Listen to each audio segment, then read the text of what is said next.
Hi, it's John Taffer from Bar Rescue. Did you know the second building in America was a tavern? When I built my new restaurant franchise concept, Taffer's Tavern, I thought back to the roots of what makes a tavern. Timeless character, all while delivering an unbelievably delicious food and beverage experience. That, paired with my 40-plus years in the industry, provides a clear roadmap to success. Do you have what it takes to be a Taffer's Tavern franchisee? If so, I'd love to hear from you. Visit franchise.tafferstavern.com. Holidays are here, and so is fashionable fitness. Gift yourself a Samsung Galaxy Z Flip 3 5G, a phone that folds in half to literally stand on its own. Pair it with the Galaxy Watch 4 for ultimate wellness and wow factor. Check health stats, flex personal records. Over 90 activities can be tracked, like biking, swimming, golfing, and more. Invest in yourself with tech made to crush goals. Holidays open up with Galaxy. Shop it all at Samsung.com. 5G connection and availability may vary. Check with carrier. Products sold separately.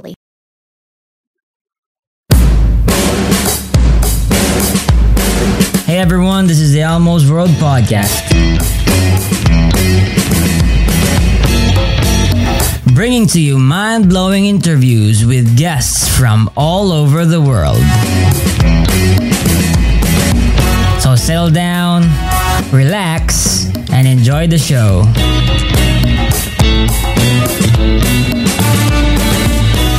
Welcome to Almost World Podcast, and as your host today, it's been a long time since I've had a new episode, but this one is more political because I'm trying to explore other topics other than philosophy and religion. And now we have Juan Makabayan here. He manages a page which is the Filipino Conservative or the Filipino Right Wing, right? It's a Filipino Conservative. Is it okay if I call it conservative? Yeah, since I consider myself as conservative. Yeah, so it's a Filipino Conservative Facebook page. And of course, he discusses and engages also in conversations and sometimes dialogue with the left-wing party. Also, sometimes gets hostile, but I do appreciate this guy's base, and he's an absolute Chad, and from what I've noticed. So Juan, can you tell us more about yourself and what you're all about? Well, yeah, I started the page, the Filipino Right Wing, last year during the pandemic. And for the page, when I started it, it was just out of the need to vent out my views online, since I don't really want to do it on my own personal page, because people will think that I'm toxic, something like that. So I wanted to make a proper avenue for me to air out my views. So that's how it started. Yeah, and I actually agree. Like, being perceived as toxic for of course, expressing your political opinion is really something that's a norm nowadays. Like, most of the time, people don't want to I guess communicate or see anything that they disagree with, especially online and their news feed. And so exactly. Yeah, so it gets sensitive. So I'd say topics like politics and religion. Yeah, religion. You don't really want to sound as if you're shoving down the throats of your friends the things that you want to say, right? Yeah, exactly. You don't really want to do that. Yeah, so it's good that you found a way for you to express yourself. But then I guess now that you have your freedom, you also have your anonymity the same way. So you have some sort of like safety barrier from something like cancel culture, something like that. But mostly, the reason why I don't really reveal my identity is because, the movie called V for Vendetta. Yeah, so the idea there is my face is not important. What's important is my idea. So, so something like that. Yeah, November, the 5th of November, right? Sorry. Okay, so let's talk about this. Right now, I want to ask you, like, who's your presidential candidate? Because from how I interpret Philippine politics, I'd say, on the right wing, let's put like BBM, Duterte, Lacson, very right wing Lacson. Yeah, so I think I don't know where I would put Isko or Pacquiao, but like Lenny is obviously on the left, right? Obviously. Yeah. So And where are you? for me, Who's your president? actually right now, I'm not yet entirely invested on one candidate because I really like taking my time to research and all that. But right now, if you're going to ask me, I'd say Lacson Soto, since Interesting. they're really they embody what I believe in, like anti same-sex marriage, things like that. Interesting. So, Okay. Well, here's the thing though. There is also something people consider, right? It's called, especially in U.S. elections, I've noticed they consider winnability of a candidate. You know, they would, let's say they would vote for like Biden, but like, will he win against the right wing? You know, so they choose Biden because they know that he'll have more support. So from the surveys, you know, nobody is really considering Lacson that much, right? So what's your take on that? From me personally, same with 2016 elections. I voted for Miriam. So at that time, Miriam's not really winnable as well. But what I considered really is my convictions. So I understand that. I do get it that it's not really popular, but I'm not really willing to sacrifice as well my convictions just to vote for someone who may win. Then turn out that he or she is going to do something that I don't like, then I'll end up regretting putting my vote there, right? I see. Okay. I want your take on. So it's both Lacson and Soto, right? What do you think about Bongbong Marcos though? Why do you think he doesn't represent what you believe in? For Bongbong Marcos, actually, I don't really have a problem if he wins because he's conservative as well, somehow. But the thing is, I don't like the fact that he's a supporter of big government. If you're going to check his videos, it's like there's a video that he is saying that that healthcare or Meralco should be under government control, which is not really, I don't really agree with. So that's why he's like my second choice. I see. All right, cool. So you mentioned same-sex marriage and your views on whether or not like these private companies should be under government, right? So I wanna, let's do like a fast, what do you call that? Like a fast quiz on your views. Okay, like let's say just pro or con, right? Same-sex marriage. Con. Divorce. Con. Abortion. Con. Okay. FDI, opening up foreign direct investments. Pro. Okay. Let's see. Federalism. For now, con. A parliamentary system for government. Con as well. Okay. All right. So let's see. How about so in terms of the country's progress in under the Duterte's administration, what do you think about it? Well, do you agree with? Are you satisfied? Like, are you mad? What's your take on it? When it depends. I'm just like what I always say on my page. I'm a neutral when it comes to his administration. If we're talking about infrastructure, fight against terrorism, the drug war, I'm satisfied. But if we're talking about some policies that affect our economy, that's where I'm not really satisfied.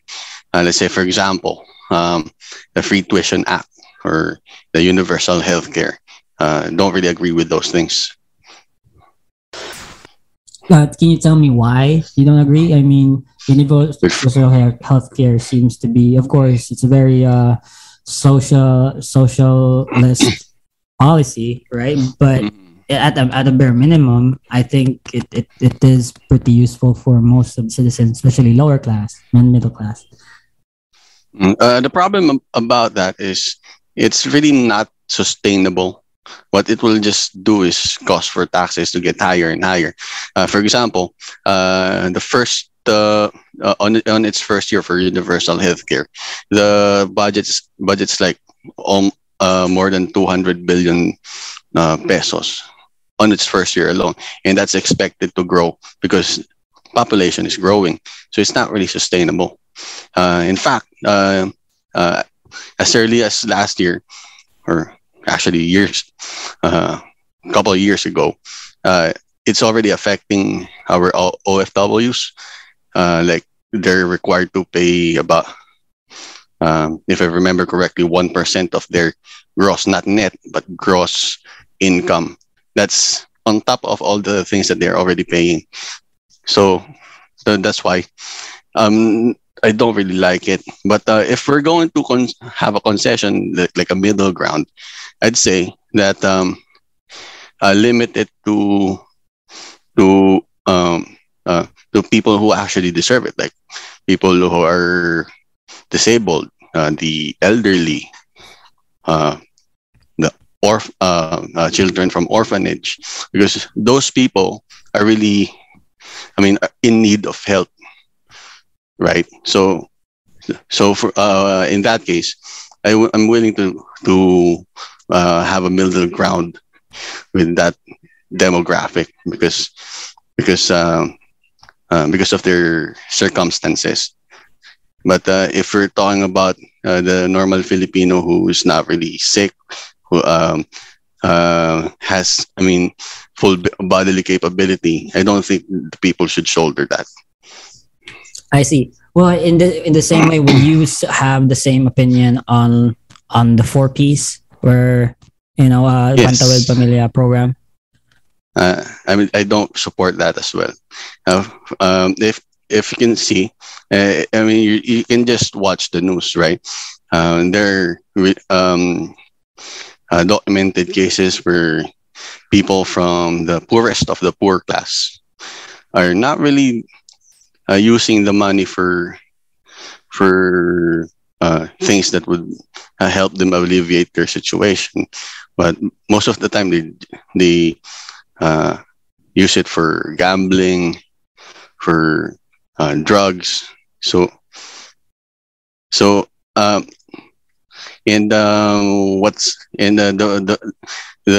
sad part is the people who are actually contributing to the society, the middle class or the working class, they're the ones who's paying for it, and you're just using it for things that are not really worth it. So Yeah, that's why. and I can see there's sort of I guess it's pretty obvious that your values on this, where you value work, what do you call that, self responsibility more. That's right. Yeah. That's right. Self responsibility. Yeah. So what do you think? Do you think it's a bad thing for society to I guess start, like, if from a socialist point of view, they say that we're all in one boat, right? And that if the more you help the middle class, upper class, help out the lower class, the more the society is actually going to improve. Because, for example, more housing for the lower class, more educational subsidies, or maybe even assistance in terms of on paper. Actually, one talent of socialism is they really look good on paper, but it doesn't really apply when it comes to real life. That's like, for example, for free housing. What do the people do? They're going to be relocated somewhere, and what they're going to do is actually, I know some people who actually did this. So what they're gonna do is they're going to sell the house. And they're going to sell the house. Then they're going to go back to the slums. So it's really productive if you're going to ask me. So as per health, there's just really no problem with that. Only concern is help should come naturally. You should do it on accord. We don't need the government to dictate us on those things. And it's like, for example, we're going because of these free things, taxes will go up. How about the people who are just earning barely enough? How about them, right? Mm-hmm. So let's say, for example, they're minimum wage earner. They don't really pay taxes, but because of the things that these policies that are affecting our economy, there's inflation. So it's also affecting their buying power. So what's happening is instead of bringing the poor class to the middle class, you're actually bringing the middle class back to the poor class. So that's how I see it. I see. Well, I guess it's pretty interesting. But like, if you look at maybe some very social democratic countries, like let's say Scandinavia, where their policies, tax the rich and then just give a lot of benefits to the poor. It's worked out very well for them, hasn't it? For Scandinavia, they're not really socialist or social democratic. Their social policies is yes, they pay like 50% income tax, but it's actually how do you say this? It's actually dependent on their free market as well. And for taxing, they don't really tax the rich. So for their taxation, there's no such thing as tax the rich and then do not tax the poor. Everyone is taxed. So everyone is being taxed fairly. And as I mentioned, the main reason also that they're able to do that is because of their free market. So yeah. Well, okay. Well, what I've noticed is that when you talk about, let's say, the problems with 4Ps, the problems with free housing, it seems to me that it's more of an implementation problem than the actual the actual con of the benefit or the welfare itself, right? Like, for example, I think you're not arguing whether or not free, I guess, the assistance, let's say in 4Ps, is good or bad. You're simply arguing it's just not, some people just don't use it for the right, in the right way, like also like selling these houses and things. So these things could be monitored if with at least better governance. I think that's the actual issue at hand. For that, yes, issue is also good governance. But the thing is, let's say, for example, let's put it this way. You got the guitar for free, right? You got the guitar for free. And then the other guitar you save for. Which guitar do you value more, right? So not naturally, you're going to value more the guitar that you save for, right? So for in these cases, no matter how good the government is, or let's say, for example, there's really like non-existent corruption in the government and everyone's doing their job properly, we cannot really escape the fact that it's human nature to take for granted the things that did not really work hard for. So it's really fundamentally flawed. I mean these things. These social programs by the government. Well, I'd say there's more than one way to look at it, right? You might be correct that most of the time we do take for granted that are things that are free, But also, there for people, let's say from the lower class, their biggest chance at actually moving up and earning more would it's really hard for them, because one thing, education and higher education cost a lot. If you rent or housing real estate is getting higher as is inflation. So the only way for I guess the best way for the Philippines to progress is to also help out the lower class to have them improve their lifestyle and let them help themselves. But I guess that's why I also said earlier that I'm actually willing also to find a middle ground, because that's what it's all about. I mean, when we are having a debate, there should be a middle ground. That's that we could agree on. So, I mean, at least filter the recipients, right, to the ones who actually deserve it. Say, for example, for free tuition. I know a lot of people who are really deserving for the free. For the assistance, but they also have classmates who are taking it for granted. So imagine you're a taxpayer, and that guy is not really going to school. so I mean, what's the sense, right? Well, what's it for? I mean, are my taxes worth it? So at least we need to filter the recipients to those who actually deserve it. Mm-hmm. So I think the big, I guess the most essential thing about that your point is that some people don't deserve the subsidies or the help, is what you're saying. Like, yes. Okay.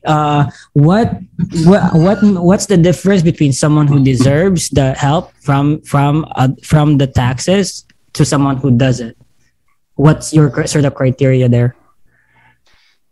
That depends. Let's say for free tuition, let's say set a grade ceiling that they need to achieve, right? For them to qualify, because if you're not really are studying hard, then there's no way for you to achieve that ceiling of a grade. So that already disqualifies you. But if you achieve the grade ceiling, then that indicates that you appreciate my help, right? You appreciate the help of the taxpayers. That you're showing the people that you are deserving of the subsidy. Same with other programs like 4Ps, universal healthcare. We limit it to the people who actually need it, like elderly. Because why the elderly? Because they don't really have the same strength that we do as young people, right? They have sickness or disease that they're already dealing with, so we need to give them some slack. Or people who have disabilities, right? So we cannot really blame them for having disabilities because they are born with it. So that makes them deserving of some slack. And at least that's what I'm thinking. Mm-hmm. Well, it's I guess it would be very difficult to have this kind of filter every time the government has assistance, right? It would have to go through like some sort of bureaucratic process, right? That makes it a lot more harder for people to avail. Yeah, such. It will be hard work. It will be hard work, but at least taxes are not. Shop Mattress Firm's year-end sale and put an end to junk sleep. Save up to $500 when you get a king bed for the price of a queen or queen for a twin. Plus, get a free adjustable base with qualifying Sealy purchase up to a $499 value. Or shop top-selling brands and get up to 50% off select mattresses, like Sealy Twin mattresses starting at $224.99, or Serta Twin mattresses at $349.99. And shop with confidence thanks to our low price guarantee. Only at Mattress Firm. Restrictions apply. See store for details. It used to be hard to find the exact auto parts you needed, and that meant spending a lot of time at swap meets. It's a different game now when you can order exactly what you need from eBay Motors. They have 122 million parts, so you can always find the right fitment. Spend less time searching and more time building with the eBay Motors app, or visit ebaymotors.com. Let's ride. I mean, you know what I mean? There's, because if we do that, of course, the budget will not be that much, and the funds that we save, we could put that into use to another program. Let's say infrastructure, something like that. Well, in that case, though, it begs the question of whether whether we do even if we do place such filters, it still would not really determine whether someone's potential in terms of how they deserve something, right? Like, for example, I might be someone a high schooler who wants to go to college, but just found it really hard to study well and have good grades enough to deserve such a scholarship. Because let's say I've been helping out a lot in my family, or that we're just poor and I get late and I had to walk for us a long distance from school to home and back, so it's pretty difficult thing to I guess to measure, but I guess it's one more step towards, I guess, more efficiency, optimally using government taxes, but it just leaves a huge percent of those who might have an issue actually passing the filter, right? Yeah, well, we could face that problem, but the thing is, the government doesn't really have a money tree. So as much as we want to help everyone, we have to filter things in order for us to put the money into better use and make it sustainable. Okay. Let's move on to another thing. Like you are the Filipino Right Wing. So what makes you the Filipino Right Wing? Like, what are your stands that define you as the Filipino Right Wing?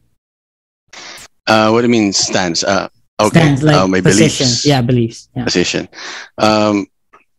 First of all, I'm a Christian, so I base my convictions, my beliefs on my Christian faith. So, what makes me Filipino Right Wing is, first of all, I'm anti-abortion. I'm anti-same-sex marriage. I'm anti-SOGI bill, and I'm pro-free market. Those things that are usually on the right spectrum.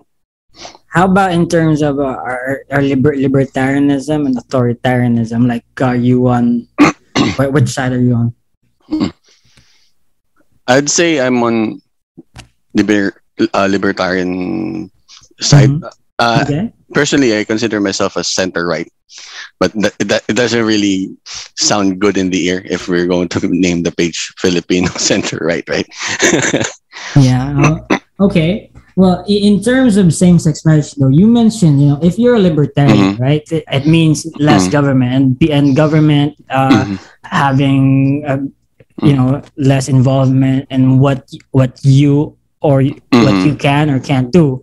So, for example, in terms of same-sex marriage, right, separation of church and state, why should the government determine the limits of how I marry? If, let's say, I have freedom of religion, my church allows, let's say, same-sex marriage. Why should the government be allowed to limit me from practicing my belief?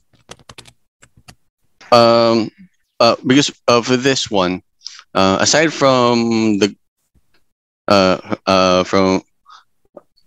from my Christian values as well. The reason why that I do not approve of it is because, what do you say? How do you say this? When once you ask for the hand, you grab the whole arm.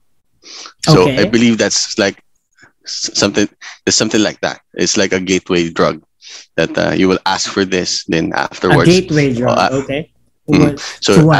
after some time, you'll ask for more, and then what's at stake?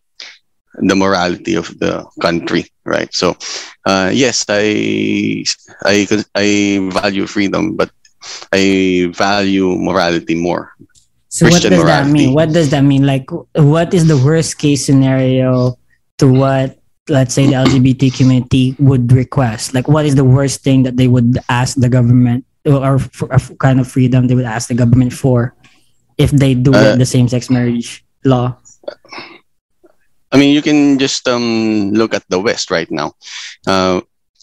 Right now, they're so. I mean, their morality is so declining that that it's it. I mean, Can you I mean, give in our specific country, examples of in our country, it's already. I mean, common sense that a man this is not permitted to have physical sports with women, right? But for the West, it's they're letting transgender people to compete with actual biological women that already resulted to injury, things like that. So I mean, we cannot really. That's why that we cannot really. what are the other cases, like, other than transgenders participating in sports field of sports that they're not born into, like, Mhm. what other things? There are many cases. Also, there are cases that there some gay parents are molesting the kids that they adopt, something like that. So if if the state recognizes their union as legal, then we will have to recognize them as legal parents as well. So is that an argument where, like, is that like all or some? When you say that, like, if we approve gay marriages, like, it's probably going to spring into many cases of child molestation. Is that sort of like what you're saying? it could be. Not all, because I don't believe people.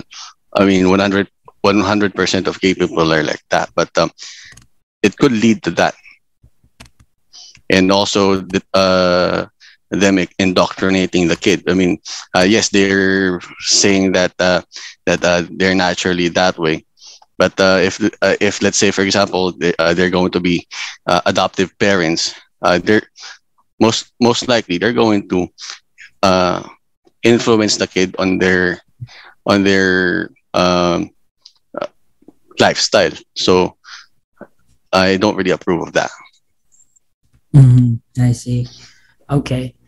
Well, there are arguments where you can't stop. You cannot stop the flowing wave of rainbows already in our country, right? Like, there's so many people who are in the LGBTQ now, right? Who identify as gay, queer, homosexual.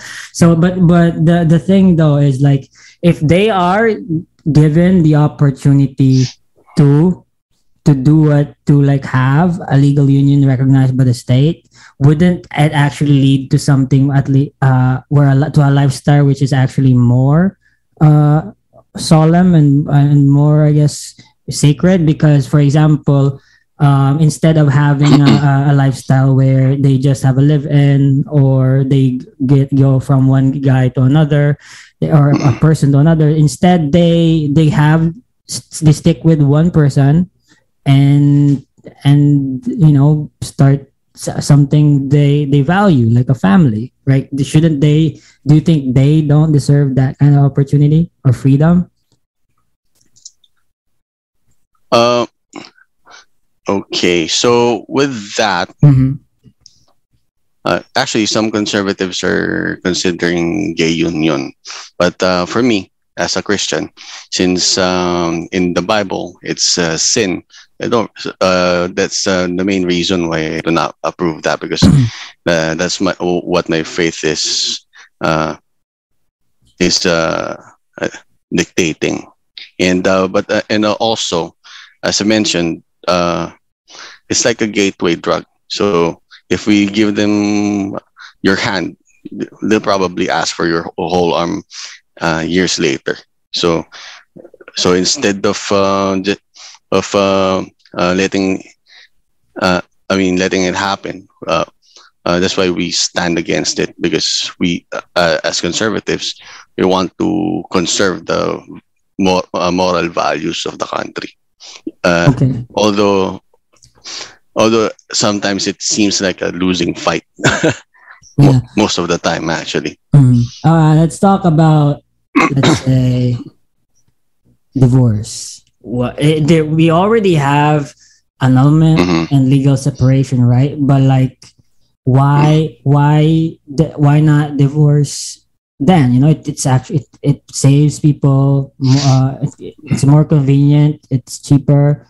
It takes less time, and for example, for women who want to actually remarry, if they're separated from a husband who beat them or abuse them, right? Shouldn't they have that freedom? I mean, it's because I think the issue is here, like, should a citizen's belief have power over the others? Like, what do you think? For divorce, aside from, yes, the Bible's against that. For me personally, what we ought to think really about is the children, right? Because once you create a family, yourself is like a second priority only. The children is the top priority. And if you're going to look at the studies, most children who have mental illness, behavioral problems, or those who don't finish school, are those who came from broken families, and that's why personally I don't approve with divorce. And if you're going to think about divorce, the root cause of it is always selfishness. One party or two parties, both of them are not, meeting halfway. So I believe it's reconcilable.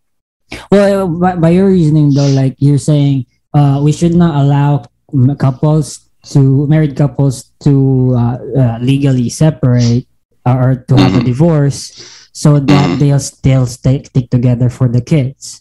But it doesn't seem to be an actual effective, I guess, like preventer of such breaking of broken families, because one way or another, if even if they can or can't divorce, they'll still be separated and the family will still be broken, right? The only question is, like, how will the government let the citizen fix it up, or at least make the best or have the best possible outcome of it? So for this one, personally, I believe when it comes to families, most of the time it should be solved by the family, or they could ask their friends for or their church for counseling. But the more the government interfere with these things, the more, the less chances of reconciliation. That's what I believe. Well, what if, like, Because, both of them, there's let's say, litigation, things like that. Yeah, what if both of them, let's say, are atheists, right? They don't go to church, they don't have that community, and the only way they see they can proceed with their lives is to is to separate. Like so why should other citizens, I guess, beliefs have power of their lives? I mean, this, I guess, you are a libertarian, right? And so, you would want every citizen to live freely based on how they would want to live their lives. For this one, as I mentioned, since I'm a Christian, I abide with my faith. And for this one, so in what cases are you a libertarian then? In the sense that when it comes to the free market, and okay. But when it comes to things that concern morality, especially with it comes to the family as a unit, that's a non-negotiable for me personally, because I do believe that what holds a country together is their moral values. Once the morality of a country decays, that's it. There's no turning back from that anymore. Okay. But when it comes to the economy, commerce, I can say that I'm a libertarian because I support the free market. But when it comes to family, divorce, morality, that's those things are non-negotiable for me. Okay. Let's talk about toxic Filipino culture, right? Like ningaskugon, bahala na, right? What other things do you think is, I guess, habits or vices do you think are hindering us from actually improving? Because the cultural, I guess, these cultural things, I guess, are norms or habits. They are actually like a huge factor in this, right? So, what's your criticism of the current the Filipino? Yeah. All right. For the Filipino culture, I would say that we're too dependent on the government. We're too dependent on them. I mean, you can see that all around you. The government has to do this. The government has to do that. There's no. I mean, the sense of self-responsibility in our culture is really low, if that's the right term for it. We depend on the government. We're too dependent on them, and also that also reflects with our nature as individuals. For Filipinos, actually, I watched it somewhere on YouTube, that the reason why they opened their company in the Philippines is because Filipinos will never ever dare to compete with them. So we're too contented or dependent with our employment, and I believe that's also one of the things that are hindering us for progress. We don't really like the idea of going on our own. I see. Okay. Let's talk about the future of the country. What kind of country do you think the Philippines is maybe in the next 10 years or 20 years? That depends actually on how we Filipinos will evolve as a person. Let's say, for example, as a voter, we are too easily swayed by our emotions, right? I mean, every election it's been like that. One official will cry in the stage, will dance, will make you laugh. All of a sudden, you'll vote for that person. So, it really depends on if on how will we grow as a people. That's why on my page I always say to my followers, or write on my page, that we always need to research. We always need to do a research before we vote. And same thing also with all things in life. I mean, you need to read the fine print before you do anything. You need to think first. As much as possible, you need to think thrice before you decide. But for us Filipinos, that's what's lacking. We're too emotional. Mhm. So as per the direction of the country, where will we be in the next 10 years? That's yet to. That really depends. I see. But if you're asking me where I want the Philippines to be, then I would say that I want us to be well off, or in the sense that the market is not monopolized by certain families, that industries are diversified, that everyone has a job. That's the future that I'm seeing, that I'm aiming rather for the country. I see. Okay. And the one last question, because it's almost an hour now, and it's been awesome talking to you, man. Like getting to know what where you're at, what you believe in, and why. So one question is, so the Filipino Right Wing. So what is its goal and mission, and where do you plan on taking it?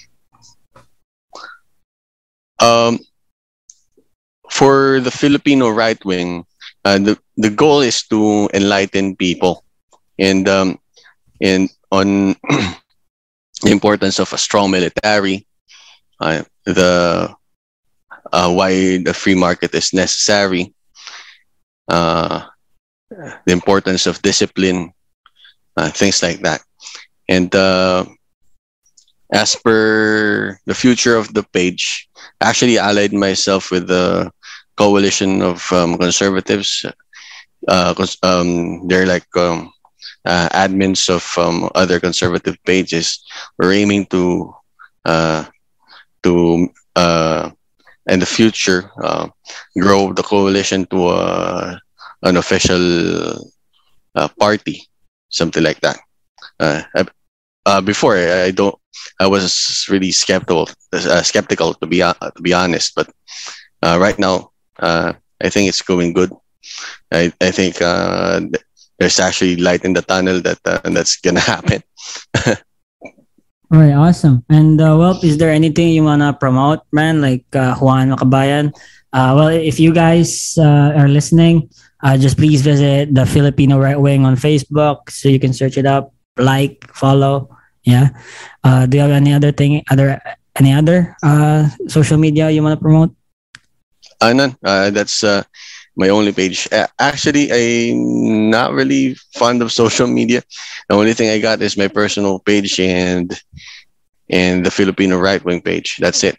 Right. I don't really delve in with with social media as much as possible. All right, cool. Well, Juan, thank you so much for being on Elmo's World Podcast. It's been awesome talking to you, and so that's the end of it. Thanks for tuning in, guys. This is your host, Elmo Ador Jr., and thank you for listening in. And please subscribe. Please follow us on Facebook. Please follow this. Please. Thanks.